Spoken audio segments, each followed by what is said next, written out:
Yeah, we're back on the show like the big voice guy told you there, Community Connection. I'm Bill Davis, your host. And by the way, quick reminder, I always like to tell you about this because sometimes, you're driving around, you can't write down, like a time, a telephone number, maybe a website. We go by it too fast. You can always listen to our interview segments from Community Connection online at KGMI.com. At the very top of our website, you'll see podcast, and you scroll down, you click on that, scroll down, and then you'll see Community Connection, and that's where we load them all up, and you can click on them and listen to them to your heart's content and pick up all that info that you might possibly have missed. We have kind of a special event coming up here, I think not too far away in June, and I'm looking forward to it as well. I have a wonderful representative of the Bellingham Police Department with me, Public Information Officer Lieutenant Claudia Murphy, who's going to tell us a little bit about it. First of all, I want to welcome you to Community Connection and taking time out of your busy day to chat with us. It's always good meeting somebody new on the show. Thank you so much for inviting me. It's a pleasure to be here. Before we get into the event, I'd like to know a little bit about your history, about how you came to be associated with Bellingham Police Department. Well, it's quite a few years ago now, 28 years to be exact. Wow. I got out of the Army, and I was working locally here in Bellingham, and I missed being in a uniformed service and serving my community or country, and I answered an ad, so to speak, and the rest is history. I tested, was pleased enough to be hired. It was an honor, and I went to the police academy, and this is the department for which I've worked since that day. Absolutely amazing. So first of all, thank you for your service. So if you could see me, I know we're on radio. I'm standing up right now and saluting you, Claudia. Is that okay? Well, you can be at ease, sir. Thank you. Thank you so much. Stand at ease. I like that. It's kind of hard to get rid of old habits, isn't it? Yes, sir, it is. Yeah. Well, let's talk about the event that's coming up. I know it's in association with the AARP, and it's got a lot to do with trying to make sure you know about scams going on and how to stay away from them. Now, what is it called? Tip-offs to rip-offs? Is that do I have that correct? It is. Tip-offs to rip-offs is the title that AARP has given this particular segment that they're doing. Yeah. So tell me a little bit about the event. How's it going to transpire? So it's an online free educational presentation from 10 a.m. to 11:30 on Wednesday, June 2nd. And there's no cost to attend, but we do, or the AARP is asking that people must register at www.aarp.org. And then it's a particular event called Bellingham Tip-Offs is the backslash to that. Yeah. And we invite people to come, and one of the guests on there will be Bellingham Police Chief Flo Simon, who will discuss somewhat the same things that you and I are talking about today, and be able to do a bit of a presentation during that time, and there'll be a Q&A at the end of it as well. Okay, and it's basically just to teach people about rip-offs happening.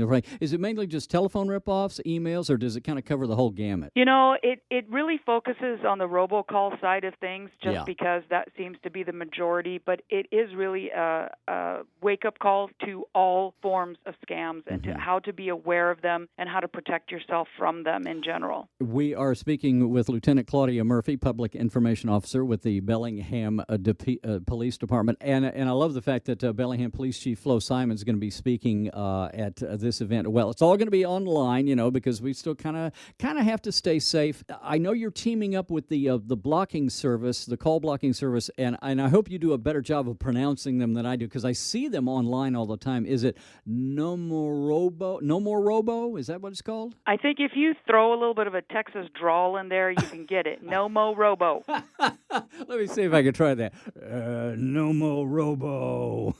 There you go. Nice. Yeah, and you're teaming up with them, because I do see that whenever I get like a weird number on my phone or on my landline at home, I usually type it in, just Google it to see what it is, and that call blocking service seems to always come up, and so you guys are going to be partnering with them, aren't you? It sounds like AARP will, yes. Yeah, exactly. It's not the police department, but AARP will be partnering with them to make that assist. Yeah, the call blocking feature, or to get off the robocall list, is really something that is a key ingredient to this. But despite most people's best effort, these folks are so far ahead with their number spoofing that they manage to just almost outpace the blocking. But it is still important to get those numbers blocked and to block them from repeating a call to you. Off the top of your head, can you give me maybe one or two examples of some of the biggest scams going on right now? I certainly can. As far as locally here, one of the bigger scams that we see is unfortunately the robocallers spoofing legitimate law enforcement agencies' basic numbers, so the basic number for the police station, and then doing a little bit of background research to determine an actual name of somebody who has either served in the past or may be currently serving, and then saying that they are Sergeant so-and-so or Lieutenant Jones or something. And our names are fairly well known in the public. Like if you Google Claudia Murphy or Lieutenant Murphy, you will get a bunch of stuff that I've said because I'm the PIO.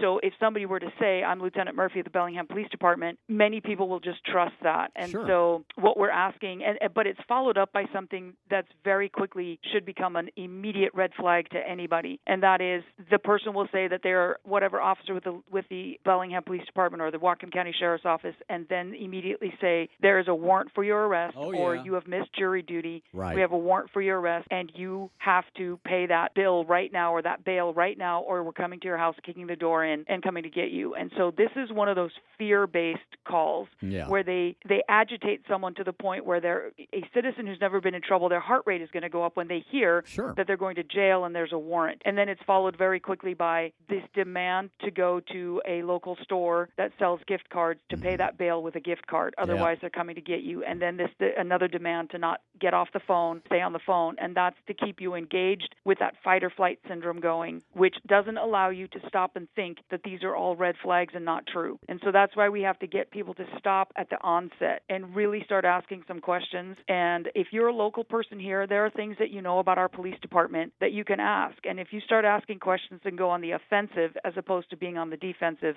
you quickly their story quickly falls apart, and generally they'll hang up, or you hang up and call down to the police department yourself and ask to speak to Lieutenant Murphy, or tell them you'll call them back. And then their stuff all falls apart. And I am assuming this and many others are going to be covered on the online event, right? There's that, yes. The other ones are on the other side of the scale. There's the ones that tell you you've won, Publishers Clearinghouse, which is also not true, and those will be covered. And then there's the magnificent number of others. There's Social Security scams that are happening. There are scams related to COVID vaccine or COVID vaccine cards or COVID testing. Whatever thing is in the news, you can bet that there's a scam going on about it at this moment. And the event coming up on Wednesday, June 2nd, I believe you told me 10 a.m. to 11:30 a.m., but they will have to go to the AARP site and pre-register, right? Yes, sir, they will. They're requesting that there's a pre-registration for people to be able to jump into that webinar. I think it's going to be an excellent source of information. There's one thing I would love to tell people is just know that law enforcement will never, ever ask for bail money to be paid online. We cannot accept bail money that's done through the courts and the jail, and it's never, ever paid by gift cards. If we can get people to understand that, we will go a long way. Excellent. Yeah. Once again, thanks for letting us know about the event, and you're welcome anytime back on Community Connection, Lieutenant Murphy. Thank you, sir. Have a good day.